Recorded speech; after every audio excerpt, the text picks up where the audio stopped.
आइए आज की कहानी सुनते हैं, जिसका शीर्षक है देहाती, जो एक ऐसी गाथा है जो गांव की मिट्टी की सोंधी खुशबू, मानव मन की गहरी भावनाओं और जीवन की अनकही सच्चाइयों को उजागर करती है। यह कहानी प्रेम, बलिदान और मानवीय रिश्तों की उस उलझन की है जो कभी कभी हमें टूटने के कगार पर लाकर भी जीने की नई वजह देती है।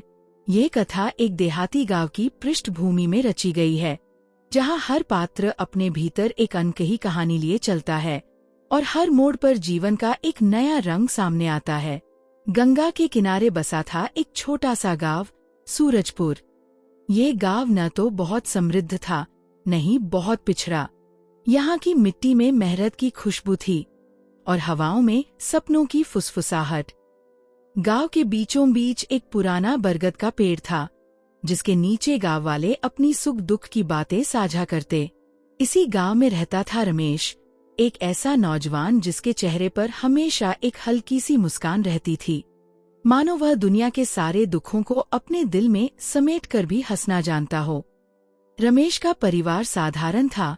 माँ सरस्वती, जो हर सुबह मंदिर की घंटियों के साथ अपनी प्रार्थना शुरू करती थी, और पिता रामलाल, जो खेतों में दिन रात मेहनत करते थे।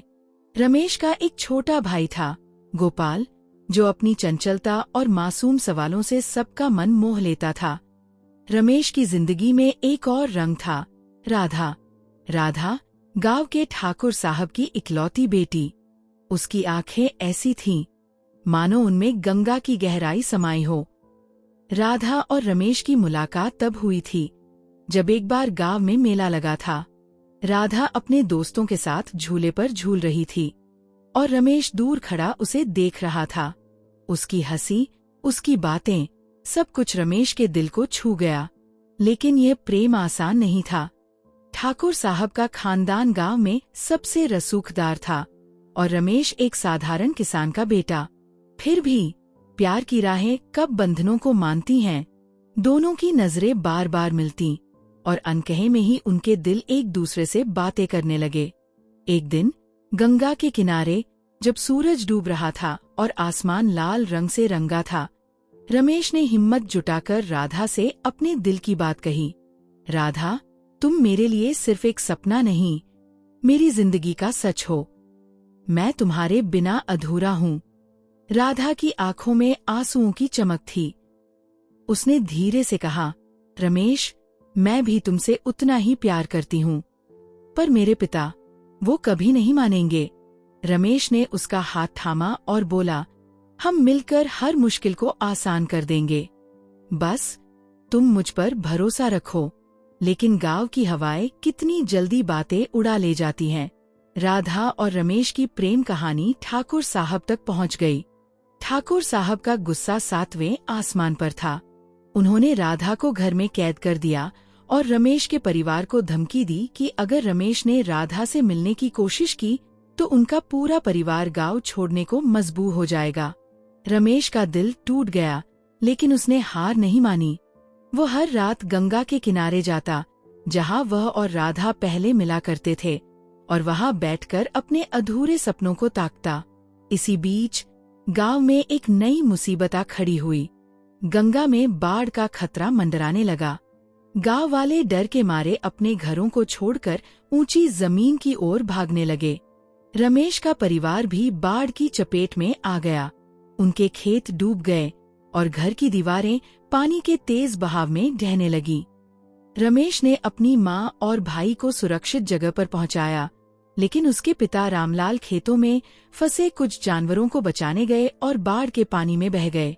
जब रमेश को ये खबर मिली, उसका दिल चीत्कार उठा। वह गंगा के किनारे दौड़ा और चीख चीख कर अपने पिता को पुकारने लगा, लेकिन गंगा ने उसकी पुकार का कोई जवाब नहीं दिया। रमेश की जिंदगी अब पूरी तरह बदल चुकी थी। पिता के जाने के बाद परिवार की सारी जिम्मेदारी उस पर आ पड़ी। वह दिन रात मेहनत करता, लेकिन मन में एक खालीपन था। राधा से उसकी मुलाकात अब लगभग बंद हो चुकी थी। ठाकुर साहब ने राधा की शादी एक रसूखदार जमींदार के बेटे से तय कर दी थी। राधा ने अपने पिता से बहुत मिन्नतें की, लेकिन ठाकुर साहब का दिल पत्थर हो चुका था। एक रात जब गांव में सन्नाटा छाया था, राधा चुपके से अपने घर से निकली और रमेश के घर पहुंची। उसकी आंखें आंसुओं से भरी थीं। उसने रमेश से कहा, मैं तुम्हारे बिना नहीं जी सकती। रमेश, मेरी शादी को सिर्फ 3 दिन बचे हैं। अगर हमने कुछ नहीं किया तो हम हमेशा के लिए अलग हो जाएंगे। रमेश ने उसे गले लगाया और बोला, राधा, मैं तुम्हें कभी नहीं खोने दूंगा। हम इस गांव को छोड़कर कहीं और नई जिंदगी शुरू करेंगे। दोनों ने गांव छोड़ने का फैसला किया, लेकिन भागने से पहले रमेश ने अपनी माँ और भाई को सब कुछ बताया। सरस्वती ने अपने बेटे को गले लगाया और कहा, बेटा, प्यार में बहुत ताकत होती है। अगर तुम्हारा प्यार सच्चा है तो कोई ताकत तुम्हें अलग नहीं कर सकती। जाओ, लेकिन अपने परिवार को मत भूलना। गोपाल ने भी अपने भाई का हाथ थामा और बोला, भैया, तुम जहाँ भी रहो मुझे हर साल राखी पर बुलाना। रमेश और राधा ने गांव छोड़ दिया। उनकी राह आसान नहीं थी। शहर में पहुंचकर उन्हें कई मुश्किलों का सामना करना पड़ा। रमेश एक छोटी सी दुकान में काम करने लगा और राधा ने सिलाई का काम शुरू किया। दोनों ने एक छोटे से किराए के मकान में अपनी नई जिंदगी शुरू की, लेकिन उनके दिल में हमेशा गांव की यादें बसी रहती थीं। राधा को अपने पिता की याद सताती और रमेश को अपनी माँ और गोपाल की। कई साल बीत गए। रमेश और राधा की मेहनत रंग लाई।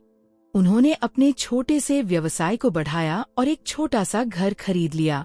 लेकिन एक दिन रमेश को खबर मिली कि उसकी माँ की तबीयत बहुत खराब है। वह तुरंत गांव लौटा। जब वह अपनी माँ के पास पहुंचा तो सरस्वती ने उसका हाथ थामा और कहा, बेटा, मुझे तुम पर गर्व है। तुमने अपने प्यार को जिताया और अपने परिवार का मान रखा। यह कहते कहते सरस्वती ने आखिरी सांस ली। रमेश का दिल एक बार फिर टूट गया, लेकिन इस बार राधा उसके साथ थी। उसने रमेश का हाथ थामा और कहा, हमने हर मुश्किल को एक साथ पार किया है। अब हम अपने परिवार को फिर से जोड़ेंगे। रमेश और राधा ने गोपाल को अपने पास बुला लिया और उसे पढ़ाई लिखाई में मदद की। गोपाल बड़ा होकर एक स्कूल टीचर बना और गांव के बच्चों को पढ़ाने लगा। एक दिन जब रमेश और राधा गंगा के किनारे टहल रहे थे, उन्हें ठाकुर साहब मिले। उम्र ने उनके चेहरे पर झुर्रियां डाल दी थीं और उनकी आंखों में एक अनकही उदासी थी। राधा ने हिम्मत करके अपने पिता के पास जाकर उनके पैर छुए। ठाकुर साहब की आंखें नम हो गईं। उन्होंने राधा को गले लगाया और कहा, मैंने तुम्हें खो दिया बेटी, लेकिन आज मुझे लगता है कि तुमने सही रास्ता चुना। रमेश ने भी ठाकुर साहब के सामने सिर झुकाया और कहा, मैंने आपकी बेटी को सिर्फ प्यार ही नहीं बल्कि एक नई जिंदगी दी है। कहानी यहीं खत्म नहीं होती। रमेश और राधा ने अपने गांव में एक छोटा सा स्कूल खोला, जहां गरीब बच्चों को मुफ्त शिक्षा दी जाती थी। गोपाल उस स्कूल का प्रिंसिपल बना। ठाकुर साहब ने भी अपनी जायदाद का एक हिस्सा स्कूल को दान कर दिया। गांव, जो कभी बाढ़ और गरीबी से जूझ रहा था, अब शिक्षा और प्रेम की रोशनी से जगमगाने लगा। लेकिन इस कहानी का असली सबक ये है कि प्रेम और विश्वास की ताकत से कोई भी मुश्किल पार की जा सकती है। रमेश और राधा की कहानी हमें सिखाती है कि जिंदगी में कई बार हमें अपने सपनों के लिए समाज की रूढ़ियों से लड़ना पड़ता है, और जब हम सच्चे दिल से अपने रास्ते पर चलते हैं तो न सिर्फ हमारी जिंदगी बदलती है, बल्कि हम दूसरों की जिंदगी में भी बदलाव ला सकते हैं। यह कहानी हमें यह भी बताती है कि मांगने और देने में बहुत ताकत होती है। ठाकुर साहब ने अपनी गलती मानी और राधा ने अपने पिता को माफ किया। यह और प्यार ही था जिसने एक टूटे हुए परिवार को फिर से जोड़ा। तो क्या आप भी अपने जीवन में किसी को माफ करने या अपने सपनों के लिए लड़ने की हिम्मत जुटा सकते हैं? देहाती की ये कहानी हमें यही सवाल छोड़ जाती है, जिसका जवाब शायद हम सभी को अपने भीतर खोजना होगा।